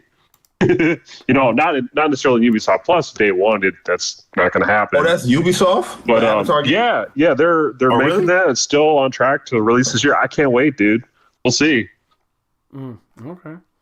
All right, players. All right, fellas. Thank you so much for coming through. Hey, to my friends, my family, my fellow gamers. I hope you enjoyed this other episode of 60 Frames No Lag. Hey, Thrash, thanks for coming through and dropping that knowledge, for preaching to us. And thank you for your service exposing these frauds. Oh, every time. You gotta provide the facts, even if it hurts. But we gotta have the truth in these gaming streets. Jay Bari, welcome back. Yes, sir. Okay, and then of course Project Cloud. Oh, I think somebody did a super chat. We got Okie Oak. Hold on. Let it get through. Aki. The Aki way. Hold up. Why is it not appearing in the chat? Because I can barely read it in the viewer activity. Oh, here we go. Boom. So my boy, he says, don't they give you the option to also buy and download the PS1, PS2, and PSP classics? So if it's native, if you're able to play those games natively, usually you could go in the store and also purchase them, because that's really what it is. It's the digital store version of the game, and they're just letting you access through the service. That's so far what I've seen from PS Now. The only ones I seen that you couldn't buy were like the PS3 games, because they were streaming only, and that's only because they haven't figured out to run natively. So I wouldn't be surprised if some of those games that run natively on PlayStation, that you'll have the opportunity to buy them as well if you want. No, yeah, you will be able to get the opportunity to buy the classic games. They come in, they're relaunching them back in the store like how the PS3 had it. Mm-hmm. They're relaunching them in there. PS4 and PS5. Yeah. So even if you don't care about the subscription, if you want to own these games or buy them, I'm sure they'll give you the opportunity to do it. And it makes sense. All right. But hey, to my friends, my fellow gamers, I hope you enjoyed this latest episode, 60 Frames No Lag. Got an amazing guest, Jay Barry. What's going on? Let them know where they can find you. Yeah, man. You can find me on Twitter, jbarry_. Jay Barry on YouTube, man. P. Wright, feels good to be back on 60 Frames No Lag. It's been a minute. It's been a long time, but we in here. We back full effect. Yeah. And listen, you know what I mean? And if you're a PlayStation gamer, but you ain't watching the What's Up PlayStation podcast, then you're not a PlayStation gamer. Saturdays, 11 a.m. Eastern time. If you down with PlayStation, that is your go-to podcast. You know what I'm saying? You gotta go. You know. Then of course we got King Crash. And if you watch, you automatically become a member of the What's Up PlayStation podcast. You know what I mean? Because all you need to do is watch. You don't need a panel member. You're part of the panel. There you go. You know what I'm saying? You know. And of course Thrash, who chairs the round table. The realest. Yo, so that you saw that dude, right? Trying to throw shade. Oh. You remember on Twitter? He said, man. Yeah, man, you checked him quick. He was real quiet after you checked him. Real quiet, man. I did the same thing to Diller a few minutes ago, man. He was talking shit, and I went on his show and was like, "What you say?" And all of a sudden, I didn't say nothing. What are you talking about? And I was like, "Man, you guys are so weird." Yeah, you throw subliminals. And hell, you invited them. You could come to the round table if you want to say your shit. And that's listen, I've been watching round table for a long time. Some of these guys are new and think that the round table is like any other podcast. It is not. If you notice, he called it the round table because there's no leadership position. Everybody sits in the same position. It's just 360 degrees. That's why I love the way you explained it. That's why you called it a round table, because there's nobody sitting in a situation more important than other people. Right. And if you got something to say, then just say it.